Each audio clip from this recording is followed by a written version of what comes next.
السلام علیکم جی، کیسے ہیں آپ سب لوگ؟ آج ہمارا ناول ذل کی ایپیسوڈ 2 ہے جو کہ لکھا ہے احمد راؤ نے۔ تو چلے سٹارٹ کرتے ہیں۔ چند دن یوں ہی گزر گئے۔ سورج نے جیسے ٹھان رکھا تھا کہ وہ ایڈن برا میں نہیں چمکے گا، آج پھر آسمان تیز سرمئی بادلوں سے بھرا ہوا تھا۔ وہ روز کے معمول کے حساب سے تیار ہوتے ہوئے ٹی وی لاؤنج تک پہنچا۔ ہاتھ میں ایک پلیٹ تھامی ہوئی تھی جس میں 2 ٹوسٹ موجود تھے، دوسرے ہاتھ میں کافی کا بڑا مگ تھا۔ اس نے پلیٹ اور مگ ٹیبل پر رکھے، پھر سائڈ ٹیبل پر پڑی کتاب کو اپنے ہاتھ میں تھاما۔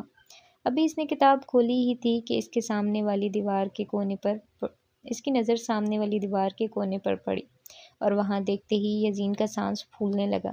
ہاتھ میں پکڑی کتاب چھوٹ کر فرش پر جا گری۔ یزین جہاں موجود تھا وہیں جم گیا، پھر پٹی پٹی نگاہوں کے ساتھ وہاں دیوار پر موجود مکڑی کو دیکھتے ہوئے وہ اپنے حواس کھونے لگا۔ سانس بے ترتیب ہو گئی، آنکھوں میں خوف کی لہر دوڑ رہی تھی۔ "Maybe you think you can hide." اس کے کانوں میں کسی کی گنگنانے کی آواز گونجنے لگی۔ اس نے جھٹ سے اپنے کانوں پر ہاتھ رکھ لیا۔ "I can smell your scent from miles." کوئی گاتے گاتے اس کے قریب آ رہا تھا۔ وہ بچوں کی طرح اپنا منہ اپنے کوٹ سے چھپانے لگا۔ اب یزین اسے نہیں دیکھ سکتا تھا، لیکن وہ تو اسے گھور رہا تھا۔ "Just like animals." اس کے قدم تھم چکے تھے۔ اس نے یزین کو ڈھونڈ لیا تھا۔ وہ اپنی گہری ہوتی مسکراہٹ کے ساتھ یزین کو تکنے لگا۔ I found you, little bitch." میں نے تمہیں ڈھونڈ لیا، little bitch۔ اس نے یزین کی کلائی پر ہاتھ رکھا۔ اب وہ مزید اس کے قریب آ رہا تھا۔ یزین ایک دم چلانے لگا۔ وہ اتنی قوت سے چلایا تھا کہ اس کا چہرہ سرخ پڑ گیا، کھنپٹی کی رگ واضح ہونے لگی۔ وہ بار بار اپنی کلائی صاف کرنے لگا۔ کلائی رگڑ رگڑ کر سرخ ہو گئی تھی، لیکن یزین کو پھر بھی تسلی نہ ہوئی۔ اس آدمی کے ہاتھ لگانے کا نشان اس کی کلائی سے جا ہی نہیں رہا تھا، اور جو چیز مٹ نہ پائے اسے جلا ڈالو۔ یزین نے گرم گرم کافی کا مگ اپنی کلائی پر انڈھیل ڈالا۔ وہ درد سے نہ تو چلایا اور نہ ہی رویا۔ اس کی کلائی گرم کافی کے اندر جل چکی تھی، مگر ابھی بھی اسے یوں ہی محسوس ہو رہا تھا جیسے کوئی اس کی کلائی تھامے ہوئے ہے۔ وہ منہ سے لمبے لمبے سانس لینے لگا، لیکن اب کی بار کسی نے اس کے منہ پر ہاتھ رکھ لیا تھا۔ اسے اپنا سانس بند ہوتا محسوس ہوا۔ اس کا دم گھٹنے لگا۔ وہ تھر تھر کانپ رہا تھا۔ تڑپتے تڑپتے اس کی آنکھیں بند ہونے لگی، اور وہ وہی نیم بے ہوشی کی حالت میں گر پڑا۔ لیزا آج ہی یوکے سے واپس آئی تھی۔ اس کے والد ایک فیشن ڈیزائنر تھے۔ انہوں نے اپنے برانڈ کا ایک نیا آؤٹ لیٹ یوکے میں لانچ کیا تھا۔ لیزا اپنے والد کے برانڈ کے لیے ماڈلنگ کرتی تھی۔ اسی سلسلے میں وہ یوکے گئی ہوئی تھی۔ وہ واپس آ کر سب سے پہلے جینا سے ملنے آئی تھی۔ اس وقت وہ جینا کی پوشن میں موجود تھی، دونوں لاؤنج میں لگے صوفے پر براجمان تھی۔ "یار جینا، ضد نہیں کرو۔ یاد ہے ہم دونوں کی بچپن میں ڈیل ہوئی تھی کہ میں اپنی کمائی سے سب سے پہلے تمہیں تمہاری پسندیدہ ہیلز لے کر دوں گی." وہ اپنے دورے سے واپس آتے ہوئے جینا کے لیے اس کی من پسند چیز لائی تھی، اور ایک جینا تھی جو یہ تحفہ لینے سے بار بار منع کر رہی تھی۔ یار یہ بہت زیادہ ہے۔ ہیلز دیکھ کر اس کا دل للچا چکا تھا، مگر اتنا مہنگا تحفہ وہ ایسے فٹ سے تھام بھی نہیں سکتی تھی۔ "کوئی زیادہ نہیں ہے، میں جانتی ہوں کہ تمہیں کرسچین لوئی وٹون کی ہیلز کتنی پسند ہے۔ مجھے یہ جیسے ہی نظر آئی میں نے تمہارے لیے لے لی." وہ دونوں صوفے سے ٹیک لگائے بیٹھی تھی، اور سیاہ ہیلز جن کے تلوے سرخ تھے ان دونوں کے درمیان موجود تھی۔ جینا کو اگر زندگی میں کسی چیز کا سب سے زیادہ شوق تھا تو وہ تھی صرف ہیلز۔ وہ ہر طرح کی ہیلز اپنے پاس جمع کرنے کے خواب دیکھا کرتی تھی۔ خیر خوابوں کا کیا ہے، خواب تو دیکھے ہی ٹوٹے جانے کے لیے جاتے ہیں۔ خواب اور سمندر کے کنارے پر بنے ریت کے محل میں کوئی فرق نہیں۔ ایک اٹھتی تیز لہر دونوں کو فنا کر ڈالتی ہے۔ "پسند تو بہت ہیں مگر..." وہ جھجکتے ہوئے کہہ رہی تھی۔ "اگر مگر کچھ نہیں، یہ ہیلز نہ تو مجھے پوری آئیں گی، نہ ہی میری کوئی اور دوست ہے جس کو میں یہ گفٹ کروں۔ پلیز جینا رکھ لو، ورنہ میرے پیسے ضائع ہو جائیں گے." اس نے زبردستی ہیلز جینا کی جانب بڑھائی۔ "اچھا اب تم اتنی ہی ضد کر رہی ہو تو رکھ لیتی ہوں." وہ لبوں پر ہلکی مسکراہٹ سجائے بولی۔ "اچھا." اتنے دنوں بعد لیزا کی دوست مسکرائی تھی۔ اسے اور کیا چاہیے تھا؟ چند لمحوں بعد جینا ہیلز پہن کر کمرے میں ریمپ واک کرنے لگی۔ وہ بار بار لیزا کی نقل اتار رہی تھی، اور لیزا کی ہنسی نہیں تھم رہی تھی۔ تم نے میرا یوکے والا شو دیکھا تھا؟ ظاہر ہے یار تمہارا اتنا بڑا شو تھا، میں کیسے نہ دیکھتی۔ اب اتنی بری دوست بھی نہیں ہوں میں۔ تم نہ بالکل ایسے چل رہی تھی۔ وہ پھر سے لیزا کی نقل اتارنے لگی۔ لیزا کا ہنس ہنس کر برا حال ہو گیا تھا۔ لیکن پتہ ہے تم اتنی پیاری لگ رہی ہو، اتنی پیاری لگ رہی تھی، میں وہ شو 10 بار دیکھ چکی ہوں۔ آئی لو یو یار، لیزا نے فوراً اٹھ کر اسے گلے لگایا۔ پھر آنکھوں میں آتے خوشی کے آنسو صاف کرتے ہوئے جینا کے ساتھ ریمپ واک کرنے لگی۔ دونوں میں فرق واضح معلوم ہو رہا تھا کہ کون اصلی ماڈل ہے اور کون بس پسندیدہ ہیلز مل جانے پر اچل رہی ہے۔ ریمپ واک کے بعد دونوں ایک دوسرے کے ساتھ ہنستے ہنستے صوفے پر پاگلوں کی طرح جا گری، پھر ایک دوسرے کو دیکھ کر کہکے لگانے لگی۔ لیکن ایک دم اس کے چہرے پر سنجیدگی چھائی، اس کی ہنسی تھم گئی، آنکھوں میں وہی سرد پن اتر آیا، دماغ میں اپنا ماضی کسی فلیش بیک کی طرح چلنے لگا، آنکھوں کے آگے جیسے پھر سے اندھیرا چھانے لگا۔ وہ اپنے سامنے ڈیمن کو مسکراتا دیکھ سکتی تھی اور اسے دیکھتے ہی وہ مسکرانا بھول گئی۔ جینا، کیا ہوا؟ جینا کو گمسم دیکھ کر وہ پریشان ہو گئی۔ کچھ نہیں، وہ پھیکا سا مسکرائی۔ جینا، مجھے بتاؤ پلیز۔ نہیں پلیز لیزا، آج نہیں، اس نے منہ دوسری طرف پھیر لیا۔ وہ جانتی تھی کہ لیزا پھر اس کے ساتھ زبردستی کرے گی۔ ہاں جینا، آج ہی، بس بہت ہو گیا، تم مجھ سے کیوں شیئر نہیں کرتی کچھ؟ میں تو تمہاری دوست ہوں نا، اتنے سالوں سے جو کچھ تم اپنے اندر چھپائے بیٹھی ہو اسے باہر نکالو، میں تمہیں گھٹ گھٹ کر مرتا نہیں دیکھ سکتی۔ اس نے جینا کا ہاتھ اپنے ہاتھ میں تھاما۔ جینا پلیز، اس نے دوبارہ منت بھرے لہجے میں کہا۔ مت کرو لیزا، مجھے ڈر لگتا ہے کہ کہیں میں ٹوٹ نہ جاؤں، تمہاری یہ جذباتی باتیں مجھے کمزور کر دیتی ہیں، پھر میرا دل کرتا ہے میں تمہارے گلے لگ کر کھل کر آنسو بہاؤں، تمہیں اپنے درد کی ایک ایک داستان سناؤں، اپنے اندر چھپے جذبات کو تمہارے سامنے کھول کر رکھ دوں۔ لیزا کو عرصے بعد اس کی آواز میں چھپا درد محسوس ہوا تھا۔ مگر نہیں، میں ایسا نہیں کروں گی، میں نفرت اور بدلے کے علاوہ کچھ محسوس نہیں کرنا چاہتی، مجھے اس وقت جذباتی نہیں ہونا، اور تب تو بالکل نہیں جب میں اپنے ٹارگٹ کے اتنے قریب ہوں۔ وہی سپاٹ برف سا چہرہ لیزا دیکھ سکتی تھی۔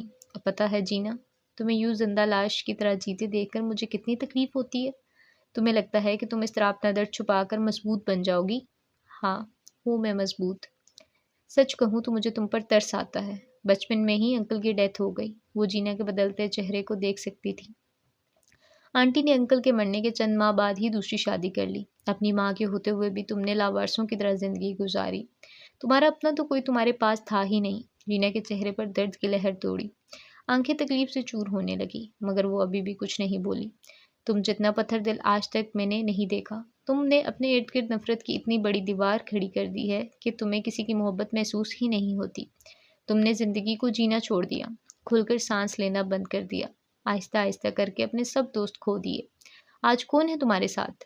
ترس آ رہا ہے تم پر۔ وہ حقیر نظروں سے اسے دیکھ رہی تھی، اور افسوس بھی ہو رہا ہے کہ تم نے آج مجھے بھی کھو دیا۔ تم اپنی اکلوتی دوست بھی کھو چکی ہو جینا، مبارک ہو۔ وہ اپنا آخری وار کرتے ہوئے اٹھ کھڑی ہوئی۔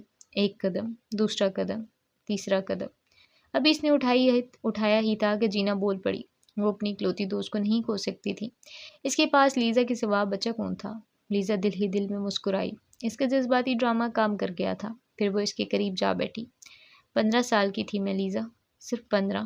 بچی تھی نا؟ اس نے لیزا سے تصدیق چاہی تو لیزا نے روحانسی ہوتے ہوئے اس بات میں سر ہلا دیا۔ بچوں کے ساتھ ایسا کون کرتا ہے؟ بچوں سے ان کا باپ کیسے کوئی چھین سکتا ہے؟ کوئی اس قدر ظالم کیسے ہو سکتا ہے؟ بابا مجھے تب چھوڑ گئے جب ایک بچے کو اپنے ماں باپ کی سب سے زیادہ ضرورت ہوتی ہے۔ 10 سے 20 سال کی عمر کے درمیان ہم بہت تیزی کے ساتھ بڑے ہوتے ہیں۔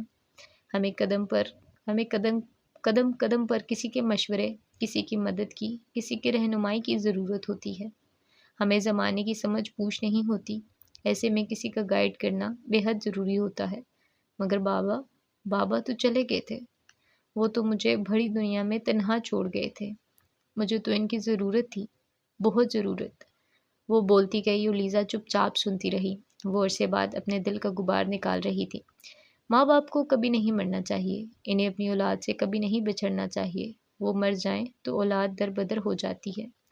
ان کی خوشی میں خوش ہونے والا، ان کی غلطی پر انہیں سمجھانے والا، انہیں ہمت و حوصلہ دینے والا، ان کی کامیابی کی دعا کرنے والا کوئی نہیں بچتا۔ یہ دنیا ایک ایسے حلا کی مانند ہے جدھر انسان بھٹکتا رہتا ہے، اور میں بھی بھٹک رہی ہوں۔ اب تو اتنا بھٹک چکی ہوں کہ اپنا پتہ بھی معلوم نہیں رہا۔ وہ رو نہیں رہی تھی، یہی تو مسئلہ تھا کہ وہ روتی نہیں تھی۔ دل میں حالی پن اترا۔ وہ کیا کیا بول کر بتاتی، کوئی بن کہے اسے سمجھ لے۔ کیا ایسا ممکن نہیں تھا؟ جس دن بابا کی ڈیتھ ہوئی اس دن میرے اندر بھی کچھ مر گیا تھا۔ پھر میں کبھی اس طرح سے جی ہی نہیں پائی، نہ ہنس پائی، محبت کو محسوس نہ کر پائی۔ بابا کی وہ حالت دیکھ کر میرے اندر ایک چنگاری نے جنم لیا تھا، اور آج وہ چنگاری ایک آگ کی شکل میں تبدیل ہو چکی ہے۔ میں اس میں جل رہی ہوں اور مجھے جلتے رہنا ہے۔ جلتی رہوں گی تو سب یاد رہے گا، سب یاد رہے گا تو بدلہ لے پاؤں گی، بدلہ لے پاؤں گی تو مجھے سکون ملے گا۔ اب واپسی کا کوئی راستہ نہیں ہے۔ میں نفرت میں لپٹی ایک روح ہوں جو اسی نفرت میں مر جائے گی۔ اب وہ خاموش ہوئی تو لیزا کے رونے کی آواز گونج اٹھی۔ عجیب لڑکی تھی، لوگ اس کا درد سن کر روتے تھے اور وہ کچھ محسوس ہی نہیں کر پاتی تھی، یا شاید وہ کرنا نہیں چاہتی تھی۔ اس کے لیے یہ کہنا بہت آسان تھا کہ وہ کچھ محسوس نہیں کرتی، لیکن سچ یہ تھا کہ وہ چھوٹی سے چھوٹی بات بھی محسوس کیا کرتی تھی، مگر جب کسی نے اسے سمجھنے کی کوشش ہی نہیں کی، اس کے درد کو محسوس ہی نہیں کیا، تو اس نے انہیں چھپانا شروع کر دیا۔ اس کا رویہ سرد ہوتا چلا گیا۔ اپنے اسی رویے کی وجہ سے وہ اپنے سب دوست کھوتی گئی۔ بس ایک لیزا ہی تھی جو ہر قدم پر اس کے ساتھ تھی۔ میں ہوں تمہارے ساتھ، ڈیڈ ہیں تمہارے ساتھ، وہ تمہیں بالکل اپنی بیٹی کی طرح سمجھتے ہیں، تم بھی انہیں اپنے بابا جیسا سمجھ سکتی ہو۔ اس نے ہمدردی بھرے جملے بولے جن پر جینا تلخی سے مسکرا دی۔ باپ ایک ہی ہوتا ہے، باپ جیسا کچھ نہیں ہوتا۔ باپ مر جائے تو یوں محسوس ہوتا ہے کہ آپ کے سر پر نہ تو کوئی چھت ہے اور نہ ہی پیروں کے نیچے زمین، آپ بس ایک خلا میں تنہا گھوم رہے ہیں۔ وہ سچ کہنے کی عادی تھی، اسے جھوٹے دلاسے دے کر خود کو بہلانا نہیں آتا تھا۔ جینا اپنی جگہ سے اٹھ کھڑی ہوئی، پھر اپنے کمرے کی جانب بڑھی اور لیزا اسے جاتا دیکھنے لگی۔ جاتے ہوئے میرے پوشن کا دروازہ بند کر دینا، میں تمہارے علاوہ کسی دوسرے شخص کا داخلہ ادھر برداشت نہیں کرتی۔ دوسرے شخص سے اس کا مطلب اپنی ماں اور ان کے شوہر سے تھا۔ لیزا نے ہمدردی کے ساتھ اس کی طرف دیکھا اور پھر اپنا بیگ اٹھا کر یہاں سے جانے کے لیے اٹھ کھڑی ہوئی۔ دن کے وقت بھی ولمورتھ کے اندر اندھیرا چھایا ہوا تھا، ہوا میں سنسنی پھیلی ہوئی تھی۔ کافی دنوں سے اسے کوئی ٹارگٹ نہیں ملا تھا اور اسے سکون کا سانس لینے کے لیے کسی کی سانسیں چھیننی تھی۔ وہ تیز تیز قدم بڑھاتے ہوئے ڈیمن کے کمرے کی طرف بڑھ رہا تھا۔ کیوں بے، بڑی جلدی میں ہے؟ کوئی اس کے راستے میں حائل ہوا۔ میرے راستے سے ہٹ جا، وہ بنا اس کی طرف دیکھے نظریں جھکائے بولا۔ بڑے پڑھ نکل آئے ہیں تیرے، تجھے ادھر میں لایا، تیری باس سے ملاقات میں نے کروائی اور آج تم میری ہی جگہ لینے کی کوشش کر رہا ہے۔ اس نے زیان کا گریبان پکڑا۔ وہ پہلے ہی جنون اور غصے میں پاگل ہو رہا تھا اور اس کا گریبان تھام کر مائک نے اسے مزید غصہ دلا دیا۔ اس نے طیش میں ہوتی سرخ نگاہوں کے ساتھ مائک کو دیکھا، پھر گلے میں مالا کی صورت پہنے چھوٹے سے خنجر کو ہاتھ میں تھام کر مائک کی گردن پر رکھا، پھر اسے گھسیٹتے ہوئے دیوار کے ساتھ جا لگایا۔ یہ سب اتنا اچانک ہوا کہ مائک کچھ سمجھ نہ سکا۔ تو کیا سمجھتا ہے؟ چار قتل کر لیے تو تم مجھے بھی؟ زیان نے خنجر مزید اس کے نزدیک کیا۔ مائک کو اپنی موت واضح نظر آنے لگی۔ آج صبح سے ہی بڑی پیاس لگ رہی تھی، ذرا تیرا خون چکھ کر تو دیکھوں میری پیاس بجھانے کے قابل ہے بھی یا نہیں۔ اس نے خنجر مائک کی گردن سے ہٹا کر اس کے گال کے پاس رکھا، پھر ایک ہلکا سا کٹ اس کے گال پر لگایا۔ مائک کی ایک چیخ ولمورتھ میں گونجی۔ زیان نے اپنی انگلی اس کے گال سے رسنے والے خون میں رنگی، پھر انگلی زبان سے چاٹتے ہوئے مائک کا خون چکھ کر دیکھا۔ دوسری طرف مائک تھر تھر کانپ رہا تھا۔ کام چل جائے گا۔ مسکراہٹ گہری ہو گئی، سیاہ آنکھوں سے شیطانیت ٹپکنے لگی، ہونٹ مائک کے خون میں لت پت تھے۔